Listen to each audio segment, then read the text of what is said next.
Bismillah, in the next section of the book, we're going to be looking at a removal of impurity. This is removal of a najasa. In this section, the author addresses how to go about removing legal impurities. Legal impurities should be understood as extrinsic impurities that have soiled something pure. So this excludes impurities that are intrinsic in nature, meaning a thing which is impure in and of itself, like the bone or skin of a carcass. Intrinsic impurities, like a dog or a swine, that are entirely impure, they cannot be purified in any way. It doesn't matter how many times you wash or scrub, or it doesn't matter what type of environment they are in. It could be the most pure, pristine, and clean environment. They cannot be purified regardless the efforts to do so, regardless the food that is supplied for such things, if they are impure animals. And I'm speaking specifically about pigs and dogs, because I know there are some attempts at maybe creating doubt around these types of animals. However, they're intrinsically impure, and there is no way around that, especially according to the madhab here.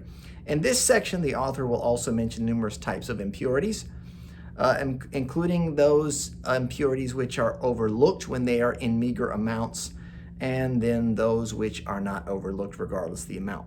So to begin the chapter, he says, Babu izalatin najasa.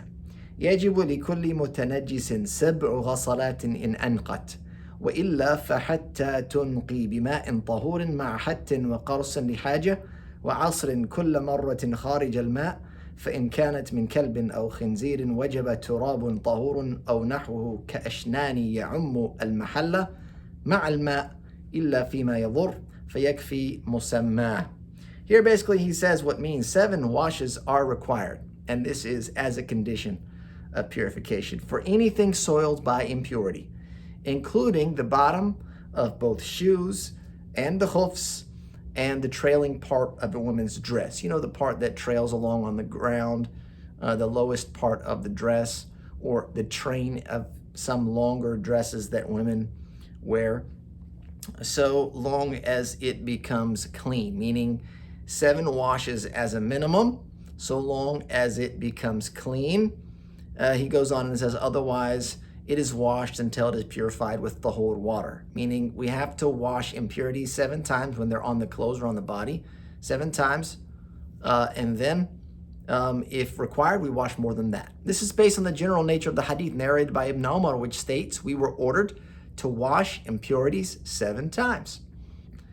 To be valid, each wash must encompass the entire soiled area. And the count, meaning 1, 2, 3, 4, 5, 6, or 7, begins at the first wash and concludes at the 7th, so long as the impurity has been removed, of course. He says otherwise it's washed more than 7 times until it is purified with tahur water for each washing. Basically that means like each time you wash out of those 7, you're using tahur water to do so.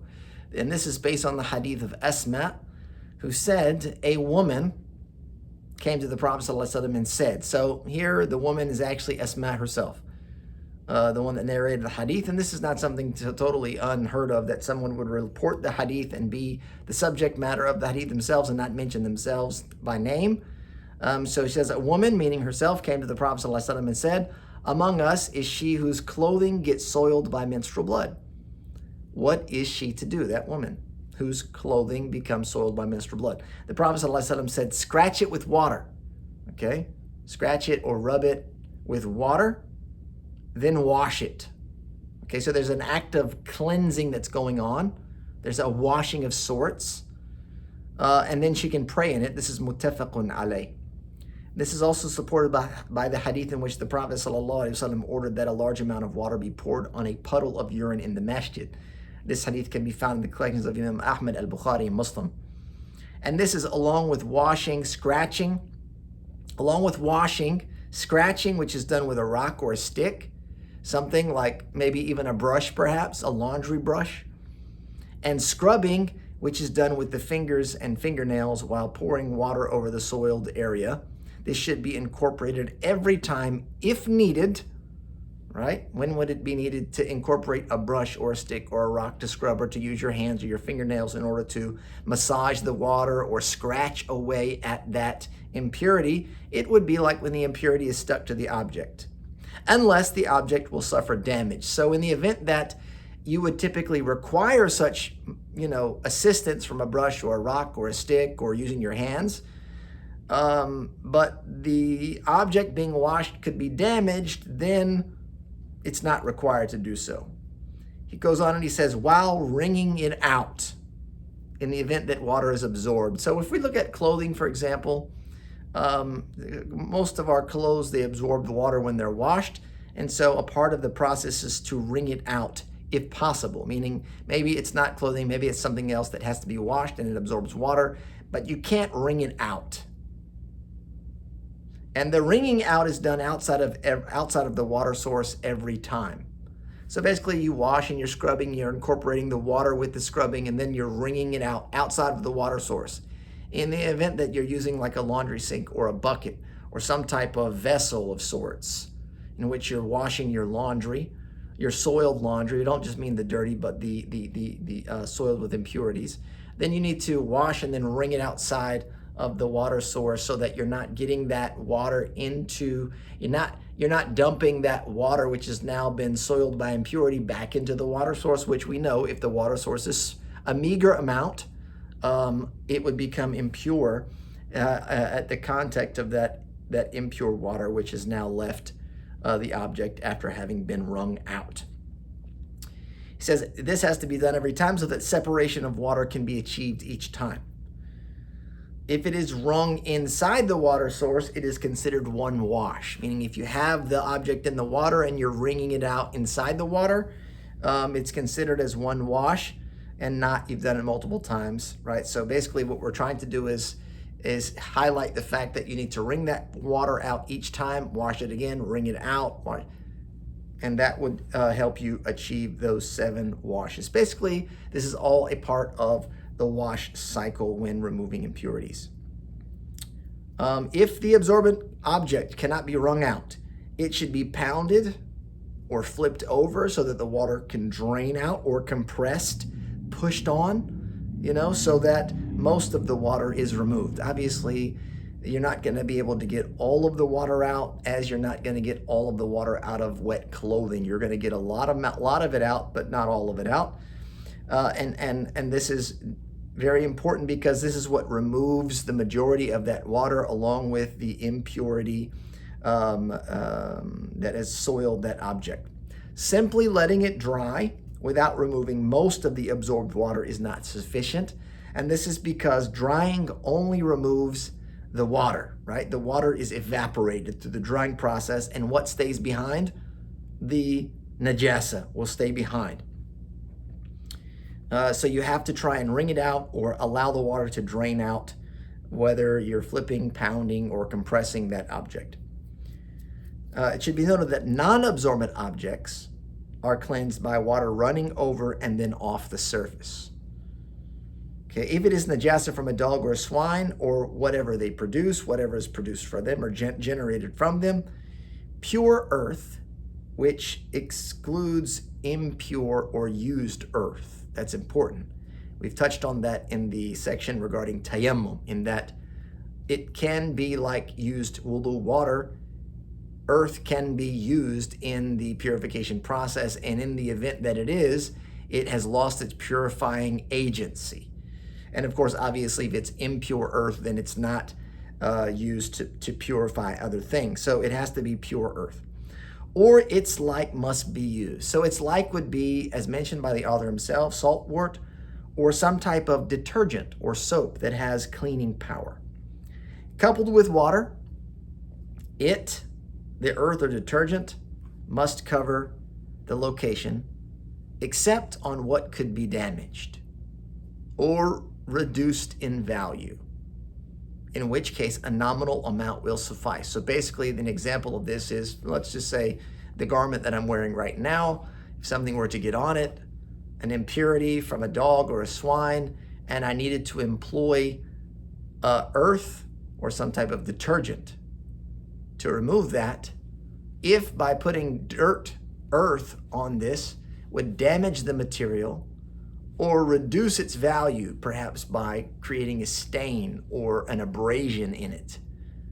Then the amount that I would use, so typically I would have to use enough along with the water that it covered the entirety of that soiled area. But in this case, because it would damage the material or reduce its value, I will use a nominal amount, right? Just enough to be so that it can be said I used earth or detergent. A nominal amount, which basically means that it won't cause damage, and this would be sufficient in this case because obviously we're not required to destroy or damage our property in the process of purifying it. This is based on the hadith narrated by Abu Hurairah, which states if a dog were to drink from one of your vessels, it must be washed 7 times, the first with earth. It's reported by Imam Muslim. The water must be mixed with the earth, and it's preferred to do so on the first washing, as is indicated in this very hadith. It's not sufficient to put earth on the location, right? Just to douse it with the earth and then to pour water on top of it. But the wording of the hadith indicates that the earth is incorporated in the first washing, right? It's a part of the first washing, which means that it is used in the process. It's supposed to put on and then just let it, and then have it just be washed off. If earth or detergent is used in a subsequent washing, meaning that you employ that in the 2nd, 3rd, 4th, 5th, or 6th, or 7th, in a similar manner than you would in the first, it will suffice, because there's another wording of the hadith which states one of them with earth, that one of the washings should be with earth. So the first is preferred, and any after that is sufficient. The author goes on in the chapter, he says, وَيَكْفِي فِي أَرْضٍ تَنَجَّسَتْ بِمَاءٍ غَصْلَةٌ تَذْهَبُ بِالنَّجَاسَةِ وَلَا تَطْهُرُ بِشَمْسٍ وَلَا رِيحٍ وَلَا دَلْكٍ وَلَا اسْتِحَالَةٍ إِلَّا خَمْرَةٌ تَنْقَلِبُ خَلًّا بِنَفْسِهَا وَلَا يَطْهُرُ دُهْنٌ بِغَصْلٍ وَلَا حُبٌّ تَشْرَبُهَا أَوْ سَكِّينٌ سُقِيَتْهَا ويجزئ في بول غلام لم يأكل طعاما لشهوة غمره بالماء وإن خفي موضع نجاسة غسل حتى يتيقن زوالها. Here the author, he says, one wash to clean the ground, which has been soiled by liquid impurity such as urine, so long as it is washed away will suffice. Okay, so we're talking about the ground now. We're not talking about the skin, the body, the clothing. We're talking about the ground. This is based on a hadith of Anas radiallahu anhu, which states that a Bedouin man urinated in an area of the masjid. The people got up to restrain him, but the Prophet ﷺ stopped them. When he was finished, he ordered that a bucket of water be brought and poured over it. This hadith is found in Sahih Bukhari and Muslim. Okay, the hadith is a very profound hadith in terms of some of the benefits of the hadith, in the way that the Prophet ﷺ responded to this scenario. But what we're interested in is what pertains to this chapter specifically, and that is how that urine was purified in the masjid. So there's a number of things, of course. It's a masjid, so it's a place of prayer. It has to be purified, okay? So it's not like some random place outside, like let's just get rid of most of the urine and it doesn't really matter because we're not praying there. No, it's very obvious that the masjid has to be a place that's purified in order to perform prayer. So if this amount, which was poured once and it wasn't removed, meaning they poured that large amount of water and then they didn't remove the water, if it was not sufficient in purifying the location, it would have done nothing but spread the impurity. And the Prophet ﷺ, of course, would have done something different. All right, so that it serves as an evidence, a clear evidence that this is a sufficient amount of water being poured once while even leaving the remaining water behind. The amount of water should be enough that it floods the location to the point that the color and odor have dissipated, if possible. If it's not possible, then the taste must be removed. Someone may say, well, what are you going to do? You're going to get down there and taste it to make sure that it's actually gone? No, the taste is an indication that the impure matter is still present, right? So when the actual matter is still there, it means that there will be a taste. So because the odor and the color may be difficult to remove, they can be overlooked. If it's not possible, you can overlook them. So this is one of those categories in which some things are overlooked during certain circumstances. The taste, however, because we're referring to the matter of the impurity, is easy to remove by removing the actual physical matter of the impurity itself. And so therefore that remaining matter is not overlooked or pardoned. So there are some insinuations here. So according to this, if impurity, which contains various matter, physical matter now, like dried blood or excrement, if it were to mix with the earth, washing it with water would not suffice, okay? So this is different than the urine, which is liquid in nature. It's all liquid. We're not talking about blood, which is viscous. It is kind of, some people may say it's liquid-like, it's viscous, it's thick. There's obviously some substance to it. Or excrement, which we know is obviously a solid waste.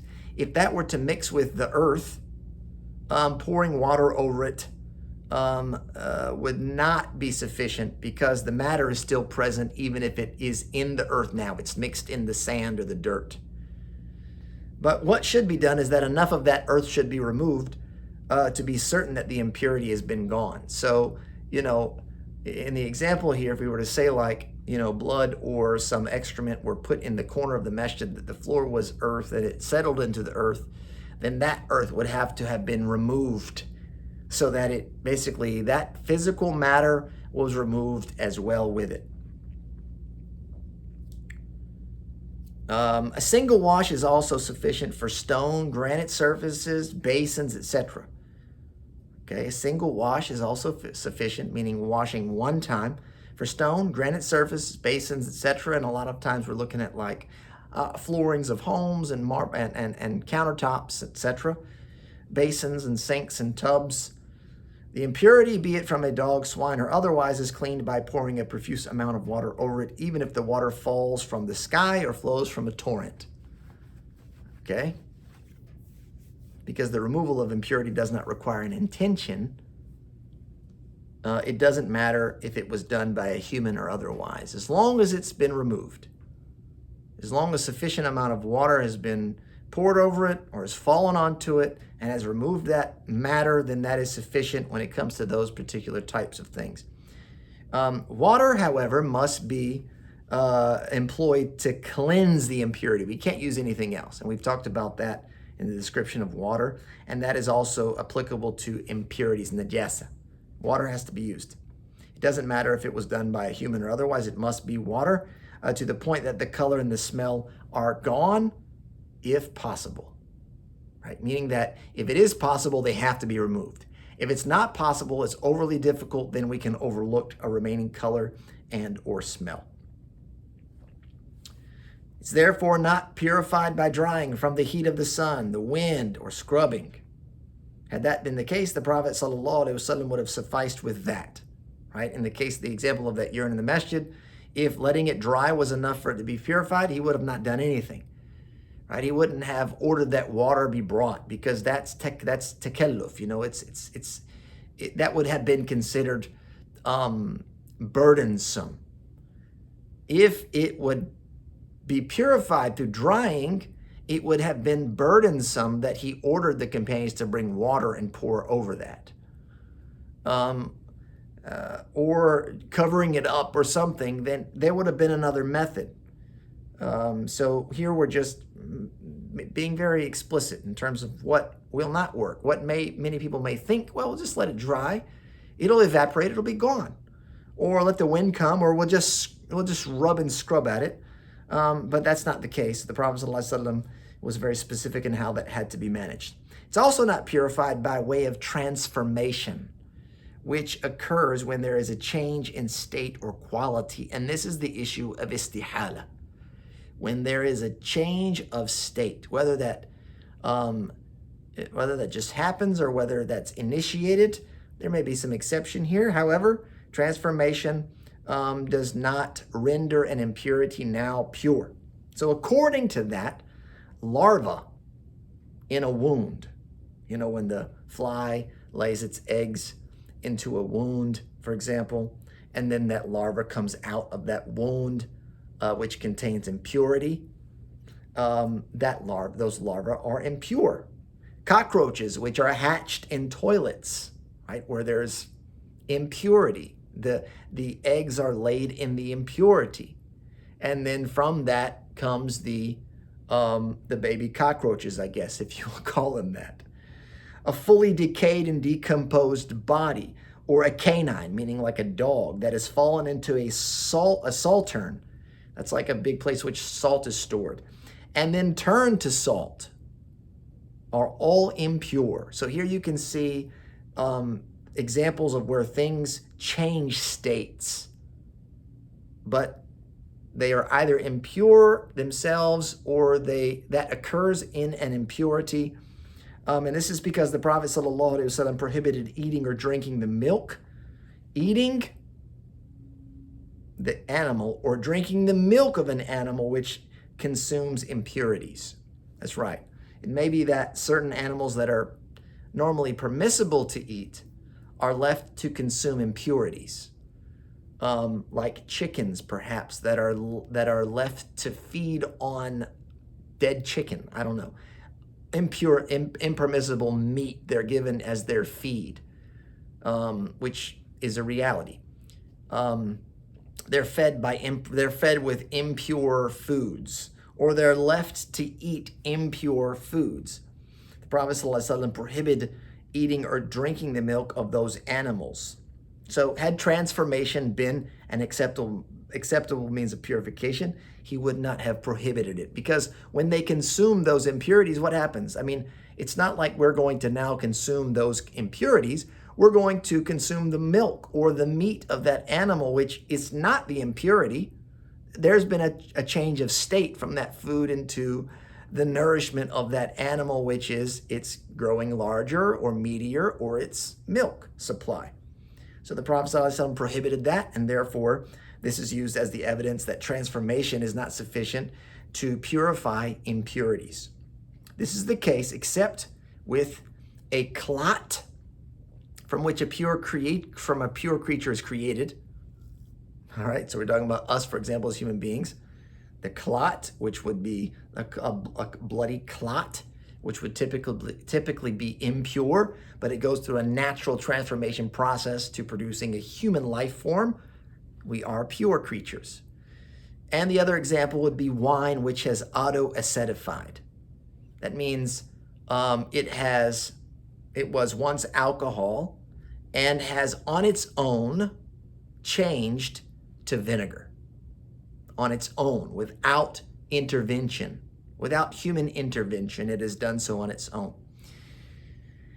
Because the intoxicating qualities of khamr, or wine here, are the underlying causes of its being impure when it naturally changes states, having not had an impurity introduced to it. If you introduce an impurity to it, then obviously now it's become impure. When it naturally changes states, it's like a large body of impure water which naturally becomes purified. And we've discussed that in the means by which impure water can be purified. And there are a number of means in which that can happen. Of course, you can refer back to that class video if you need to review or are interested in learning more about that. Anyway, that's the example. It's the likeness of that water purifying on its own is wine, which purifies or auto-acetifies to vinegar. The wine's container has the same ruling of wine, whatever the wine is being held in, like a barrel or something. And it becomes pure when the wine auto-acetifies to become pure. And the same is said for bodies of water, even man-made ponds and pools and surrounding surfaces which holds the water in. Like, those surfaces will become pure when the water becomes pure. This is not the case for vessels that are used, awani.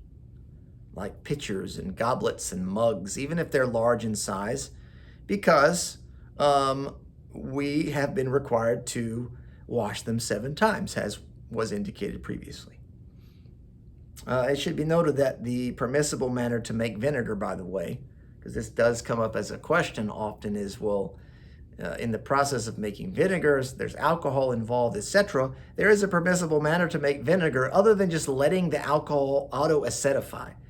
Permissible manner to make vinegar is to pour vinegar on grapes or the fruits that are going to be used to turn to vinegar before it ferments, before it actually ferments, before the fermentation process begins, which is done before 72 hours passes, right? From that fruit, 72 hours passes, it begins to ferment. And Imam Ahmed was once asked what to do if, when vinegar was poured over them, the fermentation process actually still happened, and he said that they should be poured out, right? So basically, by pouring the vinegar over the grapes or the fruits before it fermented and became alcohol, that's the manner by which you can make those things into vinegar, so that it's not become alcoholic and fermented, and then you do something to it by adding an ingredient or an external element to push the process along. No, but you do that beforehand, and so that it will become vinegar, and you making it will be a permissible process. It should be noted that it's not permissible to possess alcohol except by someone whose job it is, whose kind of trade it is to make vinegar.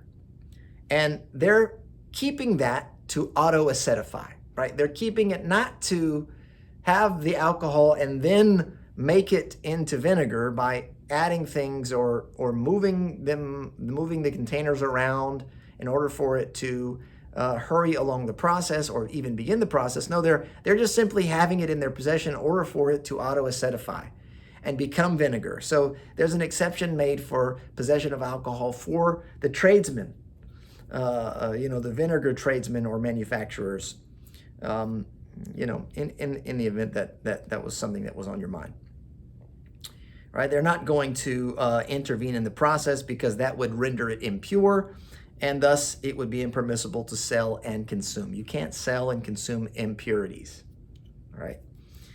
The next section here talks about lipids. Lipids are like oils and fatty substances. He says lipids are not purified by washing. You can imagine that, like ghee or oil, because it's not possible to be sure that water has come in contact with all of it. If that was possible, the Prophet ﷺ would not have ordered that the ghee in which a mouse fell be thrown out. In which a mouse fell be thrown out. He said, if the ghee is solid, throw out the mouse and the surrounding ghee. And now we're talking about, like, the assumption here is the mouse fell in and died. It didn't like fall in and jump out. We understand the scenario there. The mouse fell in and it was dead. So now you got a dead mouse in there. Okay, when the dead mouse this is najasa. He says if the ghee is solid, throw out the mouse and the surrounding ghee. Basically, you would remove whatever the mouse came in contact with. You would throw that out. If it is liquid, then do not go near it. Right? If it was liquefied, was not a solid. Now we're talking about like a liquidy butter or something of that nature. This hadith can be found in Sunan Abi Dawud. In another hadith related by Maymuna, the Prophet ﷺ was asked about ghee in which a mouse had fallen. He said, take out the mouse and throw away the ghee around it and use the rest. This is found in Sahih Bukhari. So here, it's similar to the first without the addition of it being liquefied. So here it's obviously talking about solid ghee. Is it possible to purify lipids? It should be noted that lipids can be washed such that it is put in a large amount of water, okay, and moved around, stirred or shaken, such that the lipids or the oil breaks up or disperses to the point that water comes in contact with it in its entirety. And then the lipids or the oily substance is removed or the water is removed by way of evaporation, right? You either let the lipids or the oil float to the surface or sink to the bottom. Float to the surface so that it can be skimmed off, or sink to the bottom in the event that that's what happens, and then allowing the water to be either be siphoned off or evaporated, and then you can retain that lipid fatty substance after it has been purified. And if that's possible, it's permissible. It says here, neither are the inside of clay pots which have absorbed it, because it is not possible to wash the inside of clay pots, meaning that absorb. It's not possible to wash the clay which has absorbed the najasa inside of that clay. It's not possible to cleanse that. This is similar to like dough or meat that has absorbed impurity. It's absorbed najasa. You can't just wash the top off, but it's absorbed into the actual, it's like become a part of the content of that clay pot or that meat or that dough. And the same thing is to be said about a blade which has been tempered with najasa. And if you've watched things like Forged in Fire, or you actually know how bladesmithing works, is they are tempering blades in liquid, where they heat it up, they put it in liquid, they heat it up, they put it in liquid, and that liquid becomes a part of the contents of that blade in some form or fashion. It gets absorbed into the metal in a way, though obviously they're going to heat it up again so that it evaporates, but we understand that evaporation is not sufficient to purify najasat. So a blade tempered with najasa, it cannot be purified either. It should be noted that it is permissible to use soiled lipids or oil in lanterns as a source of fuel for lighting, except in the masjid, out of fear that some of that would soil the masjid in some way. It's, however, impermissible to consume and sell. It's impermissible to consume and to sell. And this is a basic principle, that if Allah has prohibited something, its price is also prohibited. So it's impermissible to consume impurities. It's impermissible to, therefore, sell impurities. The price is impermissible, and that should be noted with every other thing. If you can't consume it, you cannot sell it.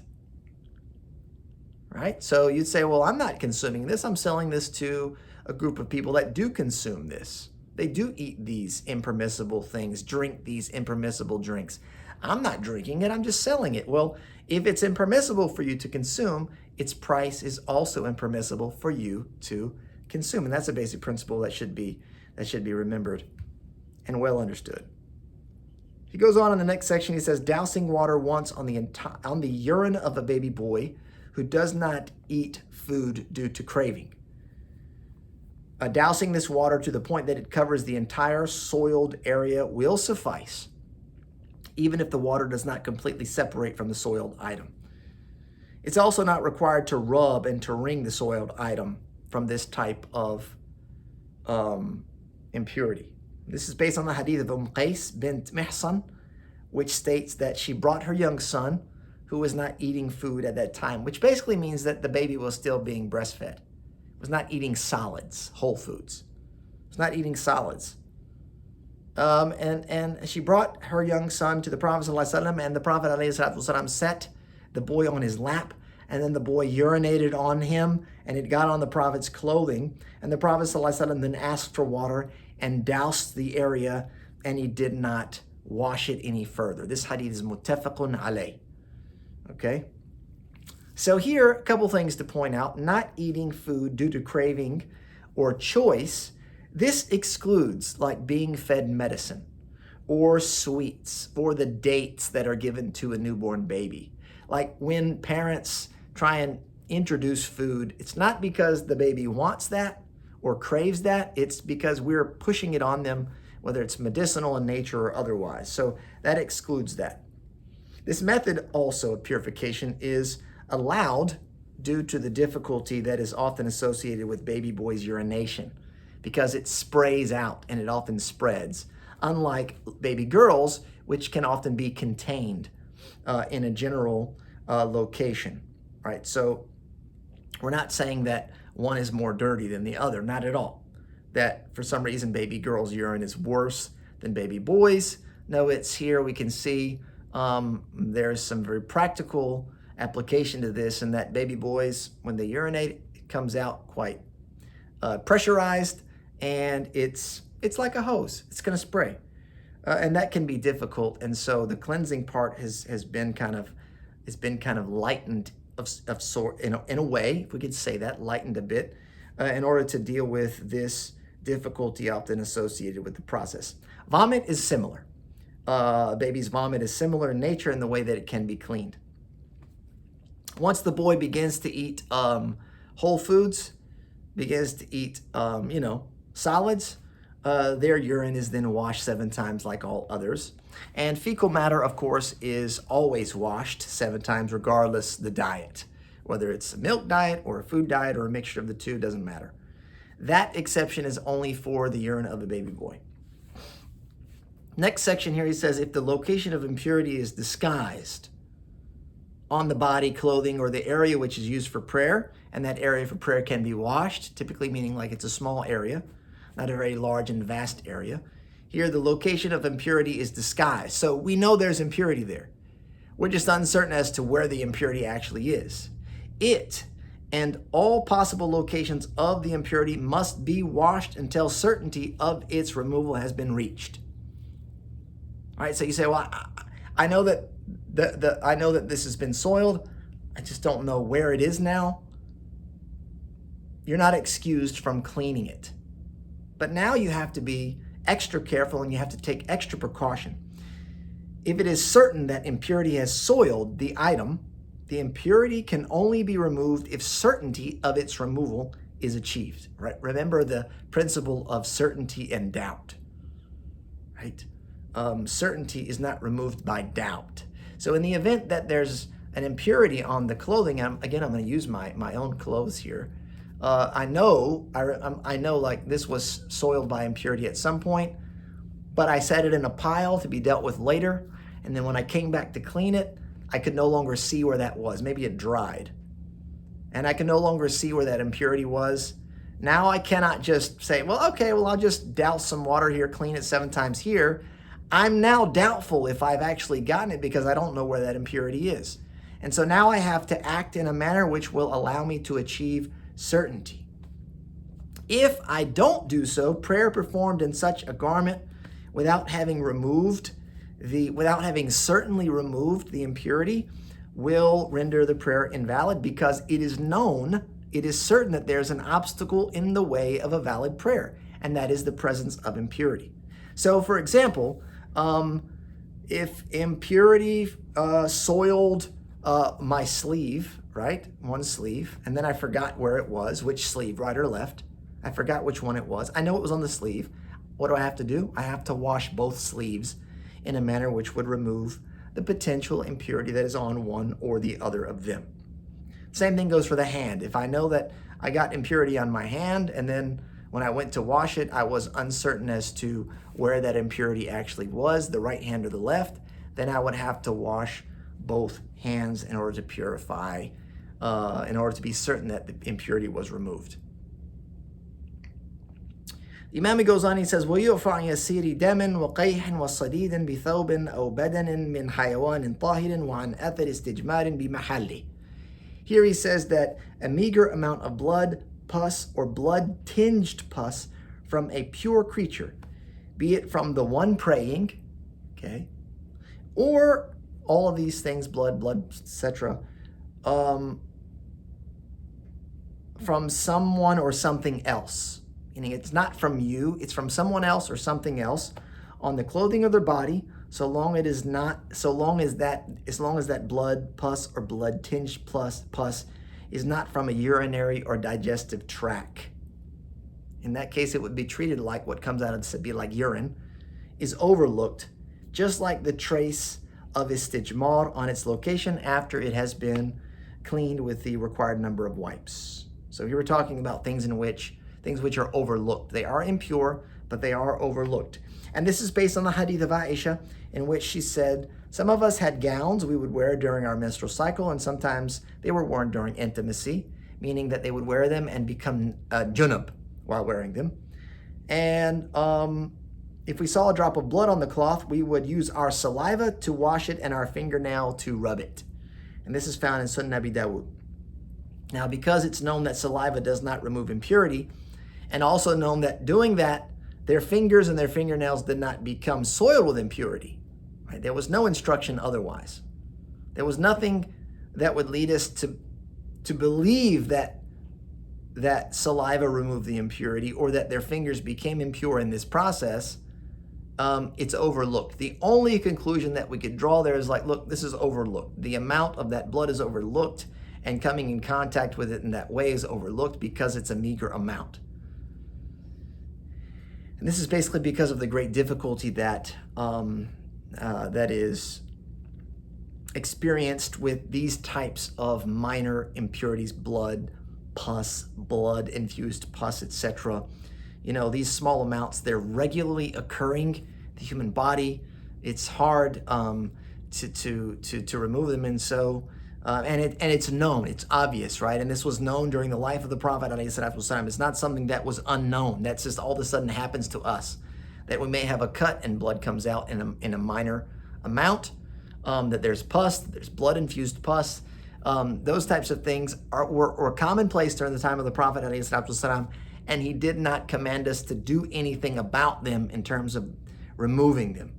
And that is similar to it coming out of the body, if you remember from that chapter about what invalidates wudu, etc.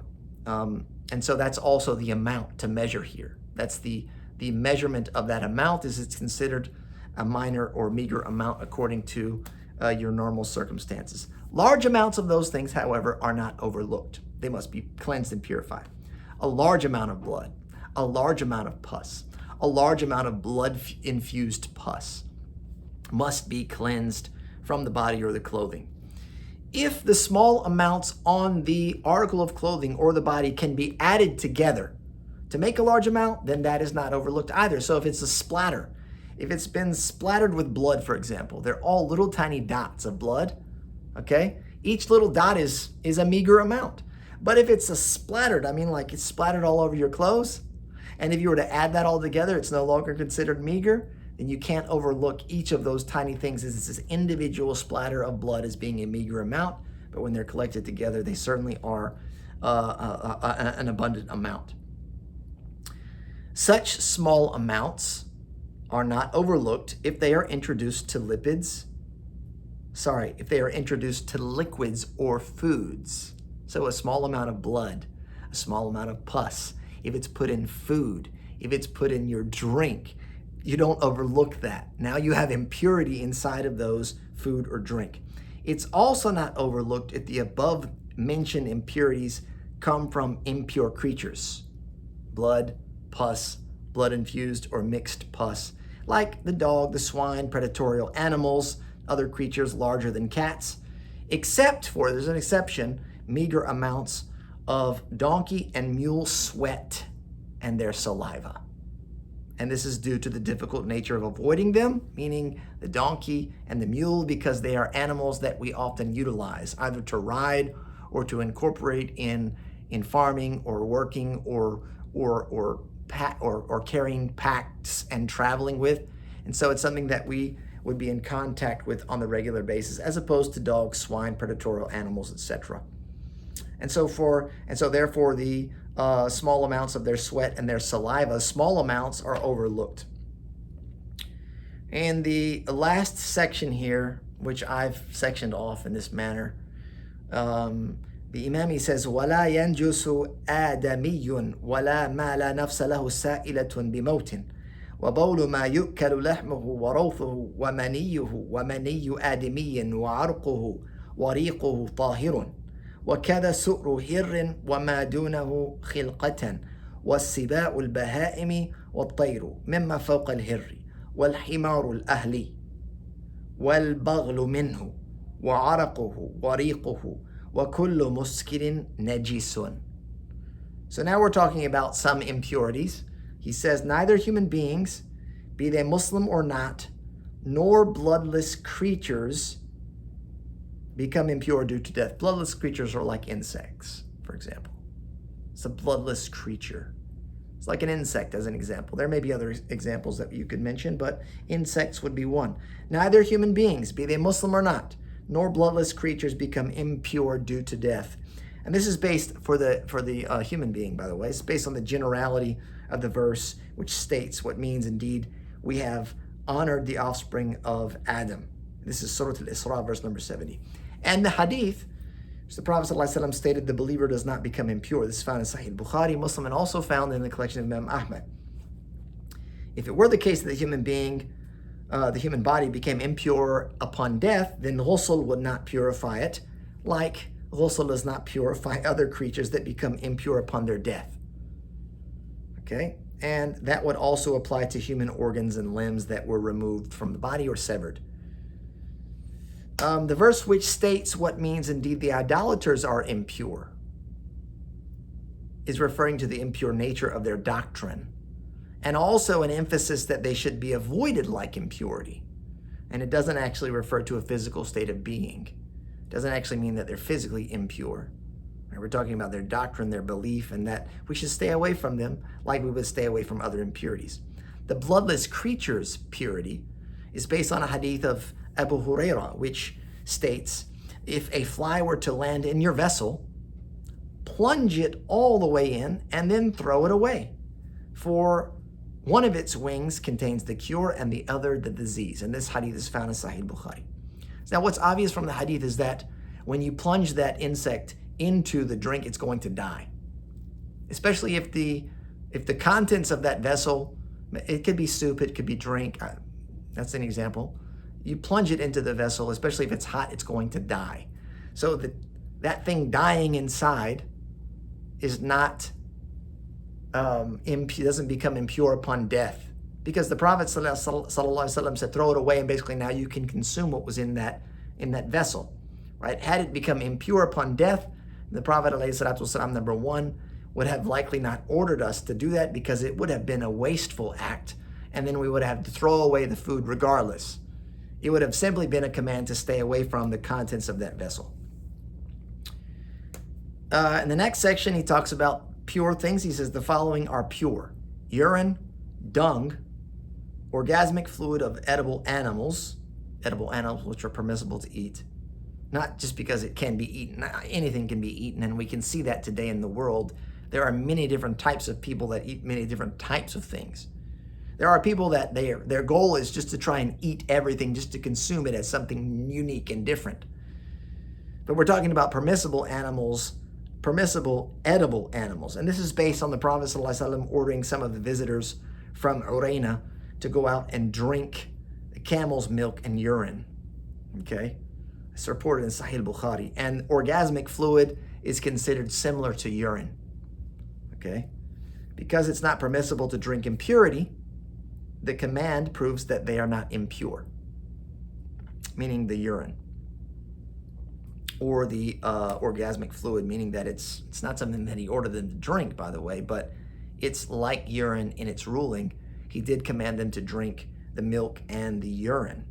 If the command was due to a dire need, meaning like a darura, and we've talked about that it is permissible to consume such things for darura, like if you're choking or you have to put a fire out or something. If it was due to a darura, then the Prophet ﷺ would have at least ordered them to wash away the traces of that urine when they wanted to pray, but he did not do that. It was also reported that he prayed in the sheep pen in order that prayer be performed in there as well, right? And the sheep pen contains its dung. And so it was not ordered to be removed or washed or to stay away from that area during prayer. As far as human orgasmic fluid is concerned, this is also pure. It's based on Hadith of Aisha, in which she said that she would scratch off the dried orgasmic fluid from the clothes of the Prophet ﷺ, and then he would later pray on those same clothes. This is reported by Imam Bukhari. He also commanded that it be wiped off with lemongrass or a cloth, and said that it was similar to spittle or mucus, as reported by Ad-Daraqutni in his collection of hadith. Imam Bahuti says their sweat and their saliva are also pure, meaning that of permissible edible animals. and obviously that of human beings, and the remaining food of cats, and the remaining food of animals smaller than them, meaning that they've eaten from that food and left the majority behind, meaning their mouth came in contact with it. It is pure, that remaining food. The following are impure. This is the last sentence here. Predatory animals and predatory birds, both larger than a cat in size, like lions, tigers, falcons, and eagles. Donkeys and the mules which are born of them. Meaning the donkeys, the mules that are born of the donkeys, as well as their sweat and saliva. We've talked about that, meaning abundant amount. Their sweat and saliva is impure, but overlooked in meager amounts, as well as every intoxicant, including intoxicating herbs like hashish, are considered najasa. And that is where we will conclude with this section of the text.